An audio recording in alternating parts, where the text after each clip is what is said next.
Chapter 2 Noraneko Cafe. A week later saw him keeping to his tight and efficient, crazy, one of his former colleagues had laughed as they worked a graveyard shift at a Tokyo Starbucks together, schedule. The bulk of the renovations were complete. He'd set up a wireless security system and set up his smart till as well. If the patrons who came by saw that there was no actual money being kept on the premises, because even kids these days had debit cards, that was one less reason to target him. He'd still accept yen, of course, but he wouldn't be obvious about it. He wouldn't have an ATM machine in the cafe either. That would just be asking for trouble. And now, the weather still glorious, he'd opened up the door, the tops of the 3 large bay windows. The wooden frames looked better than he'd hoped, considering he'd purchased them during a sale. Who wouldn't want to buy cherry red fittings artfully scattered with white and yellow paw prints, which bracketed the cafe, and started painting. He'd taken the color scheme from the windows, because his studies of successful cafe chains often highlighted the need to pick a theme and stick to it. Most people liked uniformity, and it looked more professional, apparently. His inner minimalist had wanted to paint everything magnolia and be done with it, though. The back wall, which concealed the kitchen, for the most part, he'd left the service opening and decided he'd put some potted herbs there, both practical, useful, and stylish, was similarly cheery red. He'd broken it up with cheap but nice framed pictures of cats, because yes, it was illogical, but he loved them. The frames, of course, were either white or yellow. Then the small pillar walls between the booths and windows were white, with one large matching yellow-framed cat image hung at the same height, running along. However, at the end of the service bar, that he'd be spending most of his time behind, the display case now gleaming and humming as it worked, was a relatively large, squared space. Here, he'd sectioned it into 2 areas. One housed a relatively long former dining table, which he'd set up as a sturdy space. The walls lined with bookshelves he intended to stock with educational texts and supplies. The other was going to be a video game hub, because kids liked that kind of thing, with a relatively large TV, bought second-hand, and a gaming console. Similarly upcycled, but it worked. It came with 2 controllers and a bundle of RPGs, educational and non-violent problem-solving games. He'd be keeping the tech locked up until it was asked for, and would stress to any children who came to his cafe that, once it was stolen, and that would be that. "Excuse me, Aizawa-san?" Blinking out of his thoughts, his head turning back to the open cafe door, there was nothing worth stealing in this place yet, so he'd left it that way for ventilation. It was all ordered and ready to be delivered, though. Shota offered a nod at one of the more curious residents of the area. "Midoriya-san," he greeted with a nod and a small smile. "Good morning." "Good morning to you as well," she returned with a little bow of her head, her hand gently gesturing her shy, freckled son forward. "Isn't this lovely, Izu-chan?" she asked, her eyes widening. "My goodness, do you ever sleep, Aizawa-san?" she gasped while looking around at the progress he'd made. "Oh, this old place is hardly recognizable," she praised. "We really like all of the cat pictures, too. Don't we, son?" Yes," the boy answered cutely, his All Might figurine pressed to his chest as he peered inside. "I'm glad that you approve," he replied good-naturedly, whilst putting his paintbrush down on the dust-sheet-covered floor. That new linoleum, a glittery red, had been pricey, and stood with a stretch. He'd have to do some kata and stretches later, but first, duty called. "I have your bento ready to go," he said, whilst rubbing some of the paint that had smeared across his hands onto his love-worn, formerly white boiler suit, and walking away from the game hub he was painting yellow paw prints around. He seemed to be doing anything to get out of cleaning, retiling, and grouting the 2 small yet serviceable toilets, didn't he? Which was irrational, he knew. He couldn't officially open without them being up to code, could he? "You're a godsend." The usually tired, he noticed how late she normally came home from his windows. Her little boy, walked towards their apartment block half an hour later by a blonde woman and a sulky, similarly blonde-haired child. Woman breathed, her head bowing once more. The poor thing. He'd not meant to talk to her, or drum up business before his cafe was up and running. However, one evening, he'd been fixing the candy-striped awning to the support beam above his newly fitted and still not broken. He'd seen a few teenagers eyeing them through the CCTV and scared them shitless by speaking to them through the outdoor speakers, windows, and saw her. She was fighting back tears, her grocery bags too heavy for her arms, and he couldn't see the purse she usually carried. He'd carefully approached and offered her to come inside for a cup of coffee. At such a small kindness, her dam had finally broken. Her ex-husband was abroad, and didn't pay child support, the prick. Her son had been informed he was quirkless a few months prior. He was heartbroken, his former confidence and energy replaced by shyness, tears, and remorse. And, even though she was flogging herself to death at work, making ends meet was becoming difficult. Then, her purse snatched by a man who'd threatened her with a knife cork that evening, she genuinely wondered how she was going to keep everything together for her son. She'd even apologized for bothering him. And so, he'd closed up the cafe, walked her home with the groceries, given her some of his pre-made dinners, free of charge, they were neighbors after all, called the police, and helped her to find a few support agencies she could contact. She wasn't the first parent to be left high and dry by a partner, after all. He'd then insisted that she and her son come by for their lunches until her new credit and debit cards arrived, and, just like that, he was already making the kind of difference he'd been hoping for. "Okay, here's one for you," he smiled, the plain lunchbox all the better thanks to the little black paw-print stamper he'd made. Customers liked a more personal touch, and this also kept his cost down. Blank bento boxes were 40% cheaper than decorated ones. Now passed over to a very grateful Inko. Then, crouching down to meet the 6-year-old's eye level, he held out the second box to the boy. He was a frightened, skittish little thing, and all the more reserved because of his recent devastating diagnosis. He reminded him so much of the boys he'd used to look after. They were all teenagers now, and all thriving too. He could hardly wait for the next school holiday to roll around so they could visit. "And this one is for you," he grinned. "Would you do me a favor and open it?" Blinking and nodding, the forest-haired child gently took the meal with a wobbly, "Thank you, Aizawa-san," his all-might figure tucked under his arm as he pulled the lid open. Oh, wow!" he gasped, his anxiety chased away by delight as he held the box out for his mother to see. "It's All Might-o!" he veritably chirped. "Aizawa-san, you're so clever!" he praised, eyes tearing. "I don't know if I can eat it," he close to cried. "It's too good. You've got his hair right and everything." Chuckling as he stood, his head inclining at the grateful look that Inko sent his way, Shota huffed whilst folding his arms. "Not eating it would be irrational," he stated. "And besides, if you want to take some self-defense lessons with me, you need to make sure you eat properly. All right?" Yes, of course, Aizawa-san. Thank you," the tot stated excitedly before carefully replacing the lid and bowing. I won't let you down." "I know you won't," he assured. "Now, have a good day at school. All right?" Nodding adamantly, Izuku reverently placed his lunch into his school satchel and kept that magnificent smile upon his face.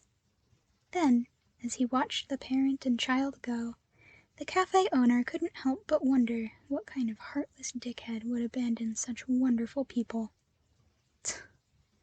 Not every villain, he reminded himself, ran around taunting the cops and heroes in stupid outfits, did they? As the day rolled on, the toilets were finally deep cleaned and updated with easy-to-wash-down materials. He was not looking forward to cleaning them. However, he'd helped to potty train a few kids in his day, so it wasn't as though he couldn't handle mess. Shota looked around at the spoils of his labor. Not too shabby at all. Then, deciding to take a late lunch, he let his hair down, having it tied up all of the time gave him a headache, and started towards the service bar's privacy gate, his hand going to open it when the security system pinged his smartphone. Blinking, he slipped the device out of the boiler suit's front pouch and checked the CCTV cameras. There was a kid, 14 or so, messing with the dumpster behind his property. Yoshida-san had warned him about arsonists. Apparently, kids got some kind of thrill out of setting bins on fire. It was a good job he'd purchased that extendable fire hose, wasn't it?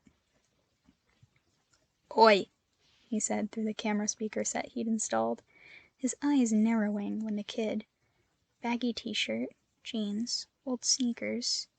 Shit, why wasn't he in school? Where were his parents? Froze, his hands on the dumpster. "You okay there?" Blinking, his brows lifting when the boy looked up at the device, he frowned when he saw the odd markings on the teen's face. What he'd mistaken for sleeves actually looked like burned skin, too. Huh. Sneering at the camera, a plume of blue flames manifesting from his hair, the kid looked as though he was going to blast his equipment. Shit, it was heat and fire resistant to a degree, and sure he was insured, but... "Can you not?" he heard himself say. "Eh?" the kid replied, his head cocking before a cruel smirk tugged his lips. "What are you gonna do, huh? Call the cops? Do you think they'll come here to help you, old man?" "Old man?" Chuckling, the sound causing the boy to blink, he said, No, I'm pretty sure they wouldn't." Then, with a sigh, "What are you doing back there, anyway? Surely you've got better things to do." "Does it look like I do?" the boy snapped. I guess not," he reasoned. "You hungry? I'm about to have lunch." As if I'd eat with some creepy fuck who pervs on people through a camera, the other veritably hissed, the tone of his words cutting, the venom suggesting that he'd met such pervs. Shota frowned. "You don't have to eat with me," he said calmly. "And hey, I get it. You should always be careful when strangers speak to you," he added. "But I have no interest in children other than helping them. I'm a level 7 listed childminder, and the cafe I'm opening is going to be a registered study space," he furthered, his shoulders shrugging lightly even though the other couldn't see them. "I'll leave a bento box on a chair by the front door," he continued. "Take it, don't take it. That's your choice. And sure, I'd prefer that you didn't melt my security cameras. But hey, that's what insurance is for, right?" Then, cutting off the speaker, but keeping an eye on the kid as he swiftly moved into the service bar area and through the fire door which led to his not fully functional, but clean, new refrigerators merrily humming in the background kitchen, Shota grabbed 2 of his pre-made bento, which he made every morning like a ritual. They were a hobby, really, and walked back out. The kid, surprisingly, was waiting for him, his relatively tall, lanky form propped by the door jamb, looking in. His left hand was on fire. He'd not wanted to use his quirk in public. He didn't need or want anyone's attention, thank you, and being underestimated in an area like this was always going to be a bonus. But he could if he needed to. "You got any money, not so old man?" Blinking, a smile quipping his lips despite himself, The older of the two shook his head. "Sorry," he replied as he approached, the boy's eyes widening. He was probably wondering why he wasn't running away screaming. "I'm not open yet, and like you said, the cops wouldn't be rushing over here to investigate a robbery," he admitted. "That smart till is useless when it's unplugged, and all transactions go through the wireless network in an instant." He shrugged. "Got food, though, and a soda, if you promise not to torch the place." "Isn't that what insurance is for?" the other countered sarcastically, his flameless hand snatching the box dispassionately. Shit. This kid looked like he'd been through hell and back. Not that he'd say so aloud. He was probably touchy about his scarring. Not that he could blame him. Holy shit.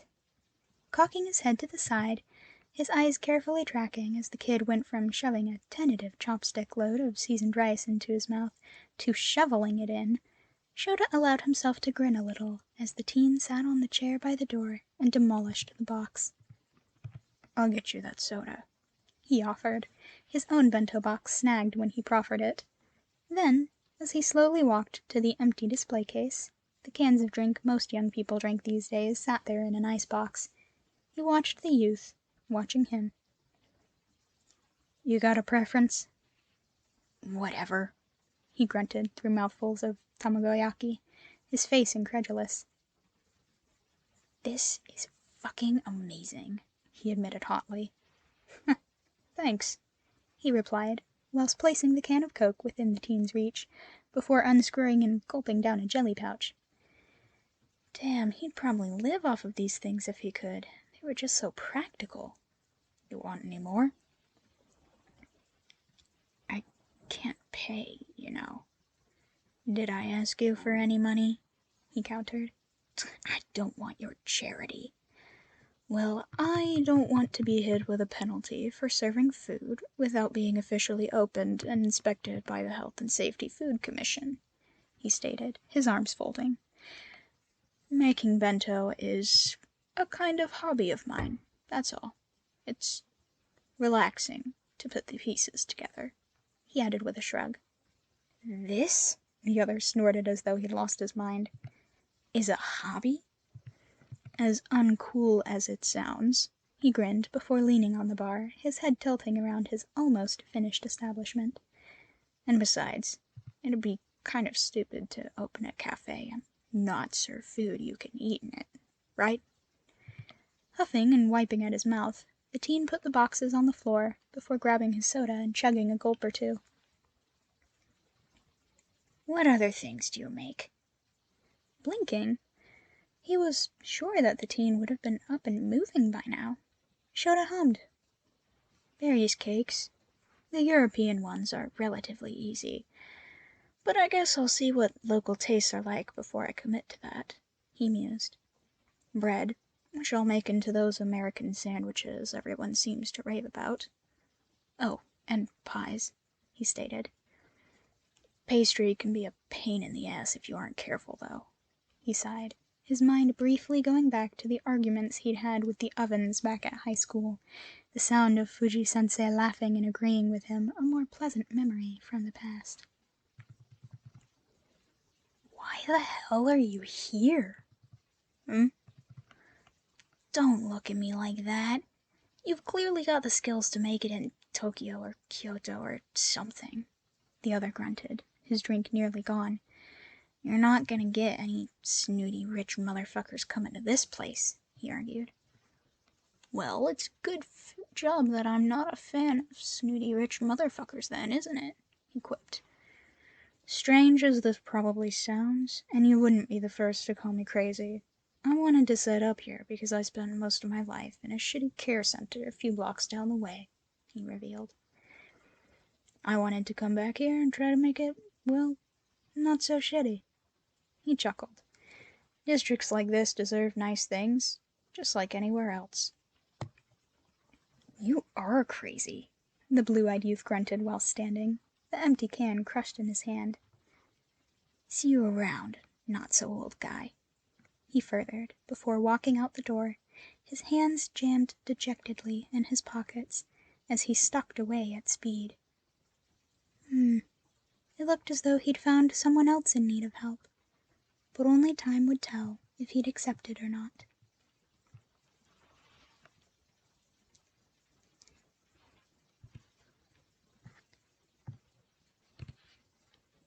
Chapter 3. A Good Start. A week later saw the cafe kitted out, thoroughly inspected. Every official had given him a glowing report, despite warning him off his venture. Aizawa-san, wouldn't you be better off somewhere else? Aizawa-san, my cousin has a wonderful shop in Tokyo, and she'd hire you in a heartbeat. And ready to open. Also, thanks to Midoriya Inko showing off her bento at the office she worked at, he'd even had a few people stopping by to inquire about his official launch date, menu, and prices.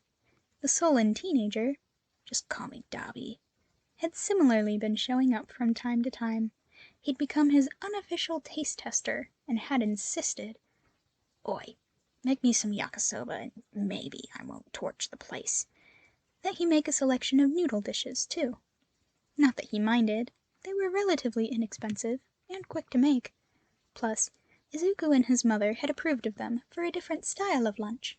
The hard-working young mother had received her new cards, received compensation from the villain who'd been caught and had insisted on paying for their meals, regardless of him discounting her. And, well, if this was the food the community wanted, that's what they'd have. He'd also purchased a great electric takoyaki pan. Serving up hot, quick portions of the savory street food would boost his earnings, and the batter was child's play. However, baking cakes was something he found particularly satisfying. So, as illogical as it might be now that he'd scoped out some of his potential client base, he'd woken up at 5, skipped his usual run, and gone downstairs to bake. The devil's food cake looked exactly as it should. It looked even better on the display pedestal near the till, too. Was there anything better than a predictable outcome? Humming to himself, his hair tied into a health and safety approved bun at the back of his head, a jaunty black chef's cap, a gift from the boys he'd lived with. It had come in the mail the day before. It had a white paw print on it. Topping off the look, alongside a similarly black apron over his black-capped sleeve t-shirt and tailored trousers, Shota felt ready, composed and prepared, regardless of one of his former care center compatriots having asked him why he'd opened such a vibrant place for the community and dressed up so gloomily. Well, surely it was only logical, wasn't it? All in all, sure, black wasn't the most friendly color he could have picked, but it disguised most stains, looked professional, and, in white thread, he had the name of his establishment sewn, Noraneko Cafe, onto the top of his thick fire-retardant apron to break the darkness up a little. The fact that the shoulder straps came out of cat ear shapes had nothing to do with him buying it, though. Okay. The bread is nearly done.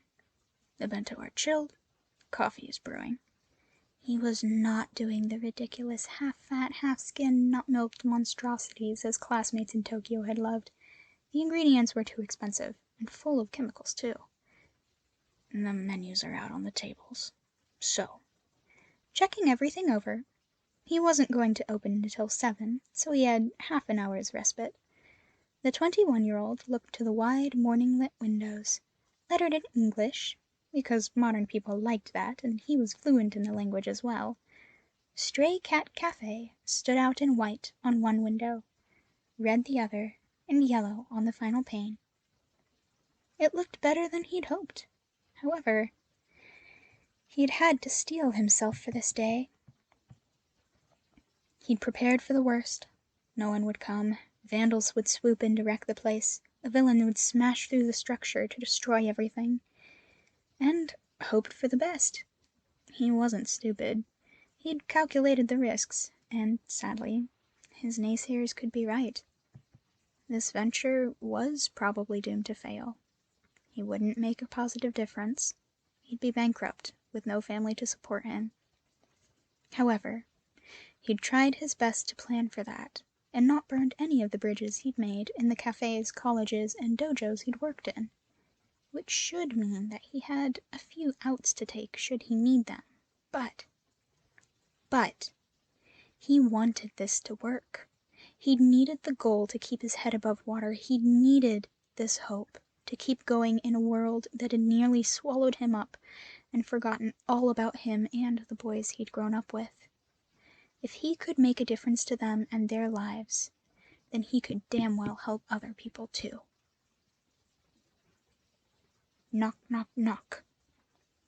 Blinking out of his thoughts, he often wandered into them when he was cleaning. If he polished the in-cafe drinking mugs anymore, he'd be rubbing off the enamel, wouldn't he? Shota looked to the cafe's door, reinforced glass-fronted, kanji for Noraneko and a painted black cat, his own design. He didn't need any copywriting drama. Stretching under it. Standing there, her red eyes looking around, was the woman who often looked after Izuku when Inko had to work late, her right hand waving at him enthusiastically, whilst her child peered up at him, his grumpy little face distinctly unimpressed. Huh. The opening times were listed on the door, but he shouldn't look a gift horse in the mouth, should he? Putting down the mug, he pushed the privacy hatch out of his way, stepped into the cafe proper, and unlocked the door. "Aizawa-san!" the woman greeted, her hand snagging his and giving it a firm shake. "Oh, I've been looking forward to meeting you in person," she continued. "Inko-chan has just been raving about you," she praised. She's very kind," he replied in turn, his hand pulling away, with a wince. Shit, that was quite the handshake, as he returned to his place behind the counter, whilst the boy scampered to the long, wide display case, his mouth opening a little, whilst his mother leaned down to do the same. You make all of these from scratch?" she asked, her tone disbelieving. "Yes," he replied with a nod, his right brow cocking. "May I get you anything?" Grinning excitedly, the ashy blonde winked at him before looking up at the similarly long and wide menu, her brows rising at the prices. That's so reasonable," she stated bewilderedly. "There's no point in overcharging people," Shota replied. He'd often found it strange that eatery owners seemed to triple and quadruple prices. He wasn't greedy, he just needed to cover his expenses, and he wasn't sure why others seemed so hell-bent on making money. It didn't make you any happier from what he could see. "What would you like, Bakugo-san?" "You already know my name, you darling boy! You best be careful, I'm a married woman, you know," she preened. Watching her blush and fan at her face, the younger man felt his head tilting confusedly. Shit. Had he accidentally flirted with her? So many of his classmates and colleagues over the years had told him that he seemed impervious and oblivious to such things. Relationships were illogical and unnecessarily complicated anyway. No thanks. "Oi! I'm gonna be late for school," the child grunted, his arms crossed huffily. "And who'd want to come on you anyway, you old hag?" "Lousy brat," she laughed, a light tap to his forehead causing the kid to growl. Ah, modern parenting. Goody. "Aizawa-kun, please excuse Katsuki's poor manners," she grinned before roughly ruffling those spiky jags of hair. "He's a chip off the young attractive block, wouldn't you say, Maybe he wasn't cut out to own a cafe after all. It'd be wrong of him to kick out a customer, wouldn't it? Shit. "You're so embarrassing," the angry imp snarled. "Can we please just get some food and go already?" "Amen, kid," he thought as the woman sighed before clapping her hands together. We'll take 2 of those teriyaki chicken sub-rolls, 2 cans of Coke, a flat white coffee for me to go. Oh, those yakisoba boxes look good, and I'll take 1 and devil's food cake? She blinked, her English a little off. It's an American classic, with a few twists I've added to combat some of the richness, he supplied mildly. It's a caramel chocolate cake, covered in fudge frosting. Dark chocolate pieces are baked in, and there are 2 layers of cherry compote running through it, he described. All of the allergy information is listed on that card, and I'll take 4 pieces. Blinking, the woman hardly seemed the type to indulge in such things, although Inko had told him that she was a former pro hero who still liked to train, and, hell, calories were calories, weren't they? Plus, he'd not even opened yet, and already he was going to have 4,000 yen in his Smart Tills account. So, Shota nodded. Then, in a series of swift and efficient movements, he'd boxed up the cake, packed everything into a white, sturdy paper bag, complete with black paw prints, of course, and served the coffee. "Wow!" the woman exclaimed. "Do you have a speed quirk or something?" "No," he replied simply, whilst ringing up the order, his head nodding when her card was accepted. "Thank you for your business, and have a good day." "Same to you, Aizawa-kun.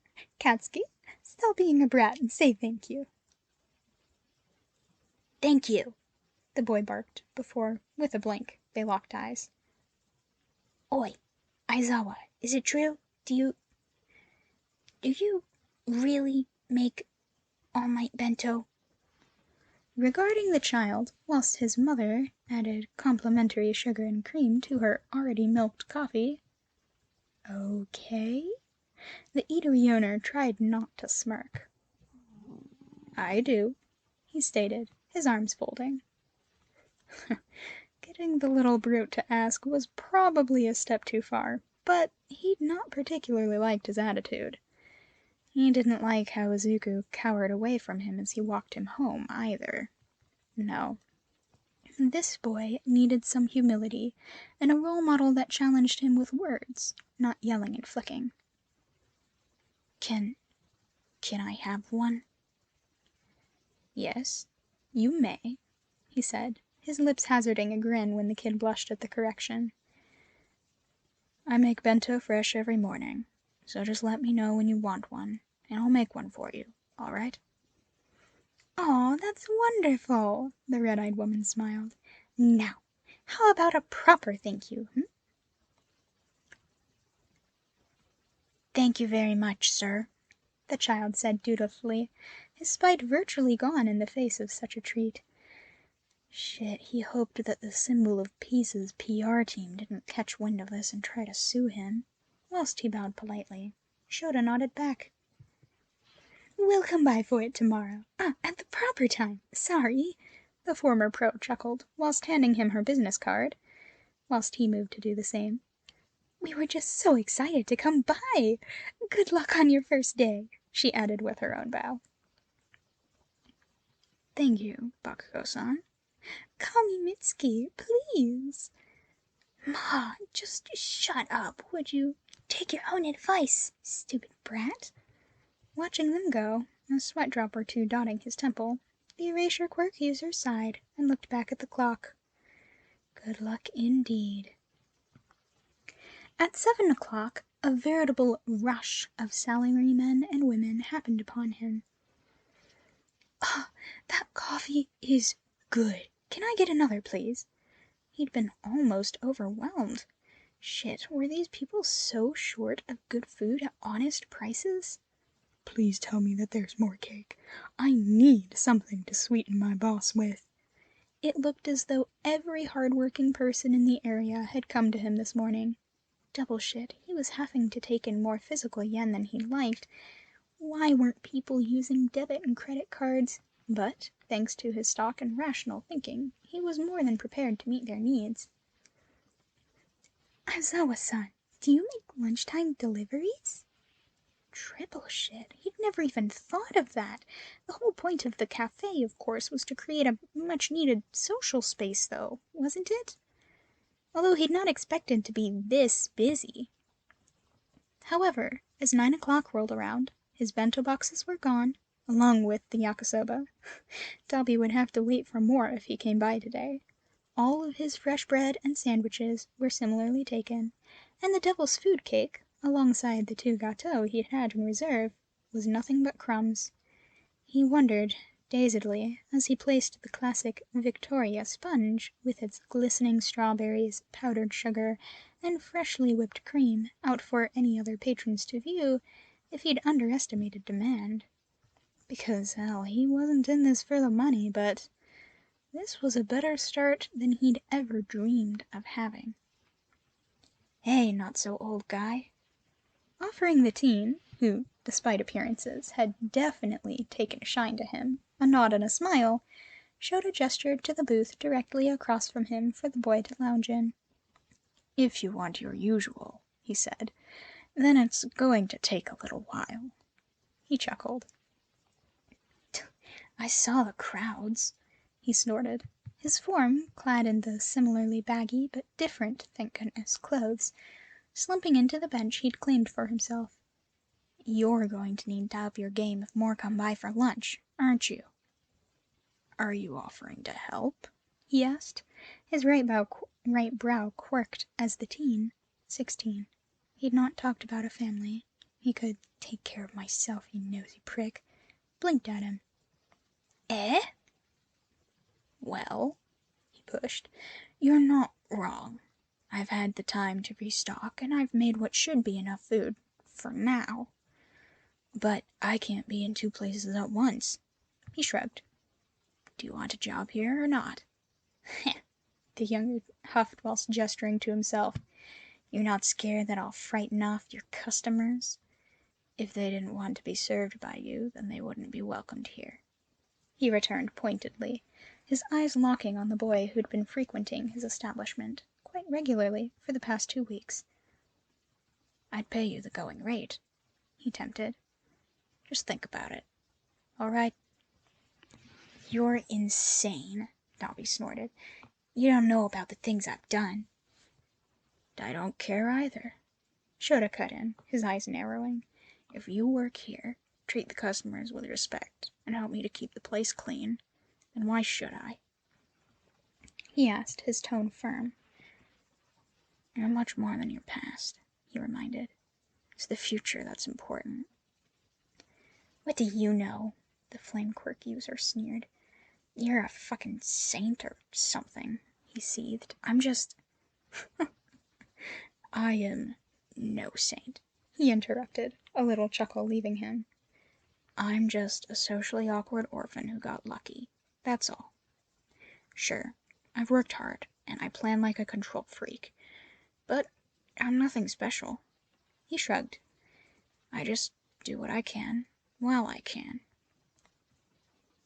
he added, their eyes locking.